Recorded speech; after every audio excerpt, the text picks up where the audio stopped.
আজকে আমাদের বাজার থেকে যে মাছটা এনেছে, এই মাছটা যে দাদার কাছ থেকে এনেছে, সেই দাদা এত সুন্দর করে মাছটা কেটে দিয়েছে, মানে দাদা শুধু ধুয়ে দিতে বাকি রেখেছে মাছটাকে।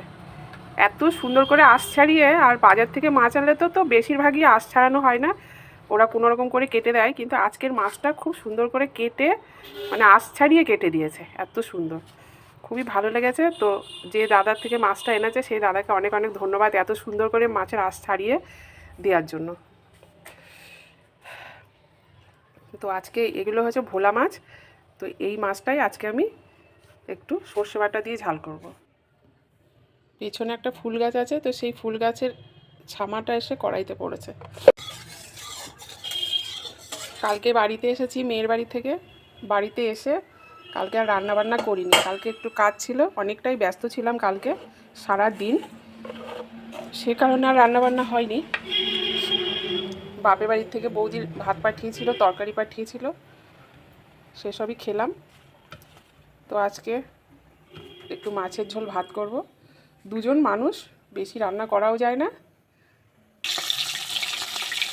কারণ বেশি রান্না করলে খাওয়ার লোক নেই। তো সেই কারণে একটু মাছ আর একটু আলু সেদ্ধ দেবো, কিংবা একটু টমেটো কুচিয়ে পেঁয়াজ দিয়ে মেখে নেবো, ওই দিয়ে আজকে দুজনে খেয়ে নেবো। আর এই ভিডিওটার মাধ্যমে আমি বন্ধুদের একটা কথা জানাতে চাই, আমার সকল ফেসবুক বন্ধুদের, কালকের থেকে নেটের এত সমস্যা হচ্ছে, না কারোর ভিডিও দেখতে পাচ্ছি, না সেভাবে লাইক করতে পারছি, না কমেন্ট করতে পারছি। তো আমার সকল বন্ধুরা যাদের যাদের সাথে আমি যুক্ত আছি, সকলকে আমার তরফ থেকে আমি ভীষণ দুঃখিত যে যে কেউ কিছু মনে করো না, কেউ কিছু রাগ করো না, একদমই সমস্যা হচ্ছে। আর কারোর লাইভ এসে আমার কাছে পৌঁছাচ্ছে না, এটা হয়ে যায় একটা বড় বিষয়। কারোর লাইভ পৌঁছাচ্ছে না, এখন কি সেটা আমার একা হচ্ছে নাকি সকলের হচ্ছে তা জানি না। আর নেটের সমস্যার উপর যে আমার একা হচ্ছে নাকি সবার হচ্ছে তাও বলতে পারবো না। তো এই কথাটা আমি আমার ভিডিওর মাধ্যমে আমি সকল বন্ধুদের জানিয়ে দিলাম। আর চারিদিকে এত বিয়ে বাড়ি, এত মাইক বাজছে, অথচ আমাদের একটা বিয়ের নিমন্ত্রণ নেই। এই দুঃখ কাকে বলবো। ভাবছি কারো বাড়ি গিয়ে সেজে গুজে বসে পড়বো। কেউ তো দেখবে না, ছেলের বাড়ির লোক ভাববে যে মেয়ের বাড়ি থেকে এসেছে মেয়ের বাড়ির লোক, আর মেয়ের বাড়ির লোক ভাববে যে ছেলের বাড়ির লোক। এটা ছাড়া আর কোনো উপায় নেই। অনেকদিন সাজুগুজু করতে পারছি না, মনটা ভীষণ খারাপ লাগছে।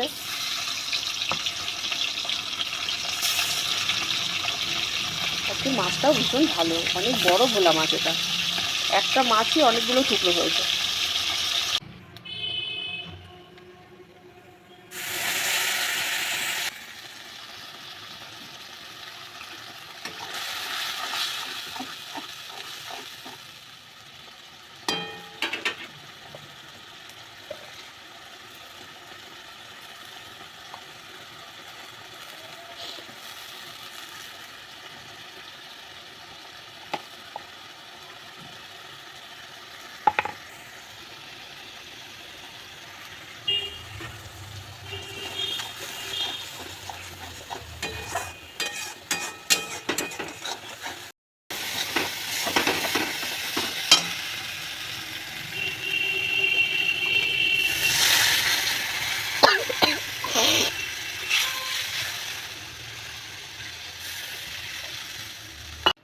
ঝোলটা একটু বেশি করেই দিলাম, কারণ এটা অনেক ফুটবে যেহেতু, আর তরকারি না ফুটলে বেশি স্বাদ আসে না।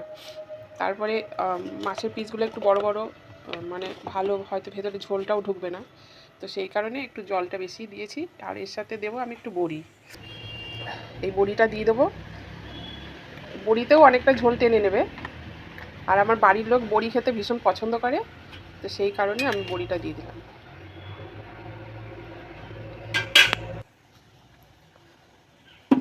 তরকারি ফুটে যেহেতু এসছে, এবার তাহলে মাছগুলোও দিয়ে দিই, তাহলে মাছগুলো ভালো একটু সেদ্ধ হবে,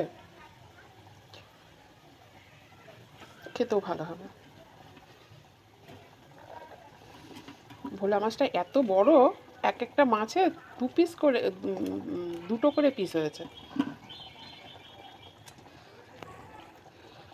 আবার এত বড় ভোলা মাছ আস্ত আবার খেতে ভালো লাগবে না, কারণ আস্ত হলে কেমন একটা লাগবে, একটু কেটে কেটে খাওয়া এটাই ঠিক আছে। তো মাছটা হতে থাকুক, আর আমি তাহলে একটু ঢেকে দিই। ঢেকে দিলাম, এবার হোক।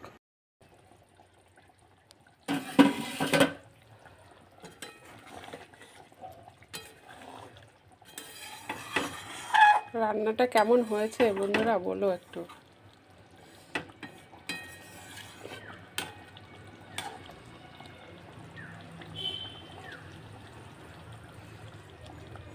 বড়িগুলো আর একটু বড় বড় হবে, কারণ ঝোলটা যেহেতু আর একটু টানবে, তো আর ঢাকবো না, এবার একটু বাড়িয়ে দিই, আর একটু ঝোলটা টেনে যাক। আর একটু ঝোলটা টানলেই নামিয়ে দেবো।